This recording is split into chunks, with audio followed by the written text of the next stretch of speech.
Klaus Schwab, founder and executive chairman, World Economic Forum, claims that the pandemic has given us a chance to change, a chance to reflect on our lives and reset them for the better. And although many people might disagree with this statement, a single person among all stands out: Elon Musk. Musk is again attempting to shed light on the oligarchs' attempts to alter the status quo and help us see through their dishonesty. But how did Musk get dragged into all of this?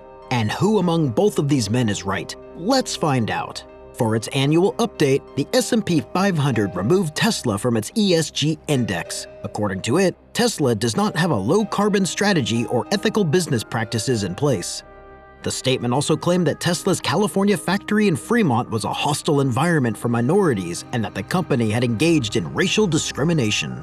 The rating agency emphasized that despite Tesla's efforts to eliminate the use of fossil fuels in automobiles, it lags behind its competitors when seen through a more comprehensive ESG lens. And although Tesla was removed from the ESG list, corporations like Apple, Amazon, Microsoft, and even oil and gas conglomerates were left on the list. Following this, Elon Musk has taken to Twitter to label the global rating agency a hoax and an organization used as a weapon by fake social justice warriors.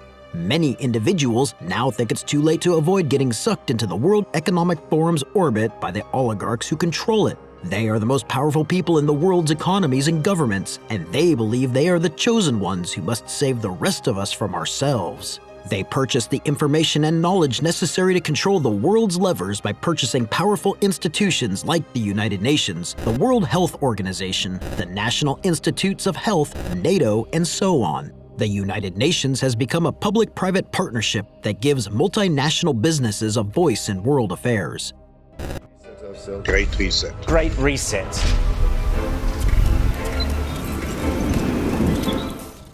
Even though the outside scope of the Great Reset is extensive, covering climate change, the future of labor, technology, international security, jobs, and environmental regulations, the true nature of their plot is eviler than it appears. Governments are sidelined, and unelected stakeholders assume their place in global decision-making. Large firms will have more sway worldwide and will be immune to local and international rules. While Klaus and the WEF are preaching the Big Reset as the solution, we will all pay the price as the oligarchs strive to re-engineer economies. However, not even the smoothest of crimes are without their share of hiccups. The WES is beginning to show signs of strain due to developments such as the rise in life insurance costs and Elon Musk's purchase of Twitter. When Musk bought Twitter, the mainstream media were his biggest critics. Of course, they're overlooking the fact that Jeff Bezos controls the Washington Post and Robert Murdoch controls Fox News. They also need to include Bill Gates' $319 million funding of major media outlets such as CNN, NBC, ABC, PBS, and many others. They are worried now because Elon Musk's purchase of Twitter threatens their grip over one of the world's most important communication platforms and their efforts to centralize information.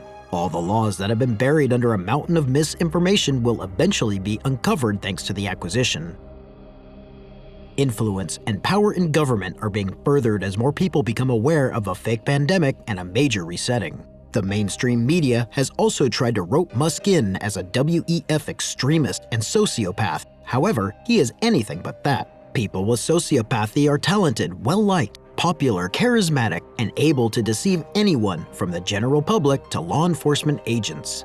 A sociopath is also relentless and craves power and authority. On the contrary, Musk, who likely suffers from Asperger's syndrome, struggles to exhibit any of these traits. Putting Musk aside, suppose you're having trouble accepting the idea that a small group of powerful people is trying to make decisions for the entire human race without their permission.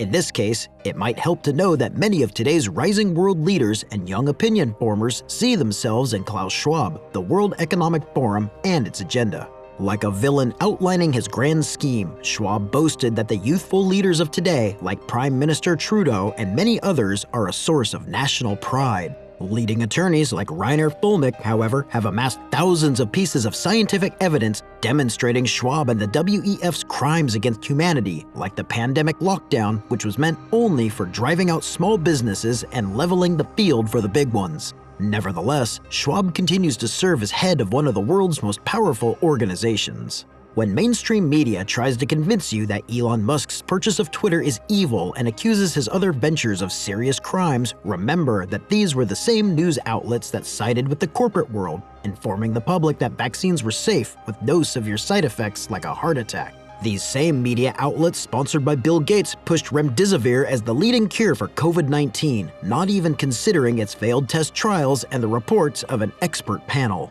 The good thing in all this is that people are finally beginning to see that the Great Reset doesn't belong in our reality. Now is the moment for us to step in and stop these organizations once and for all.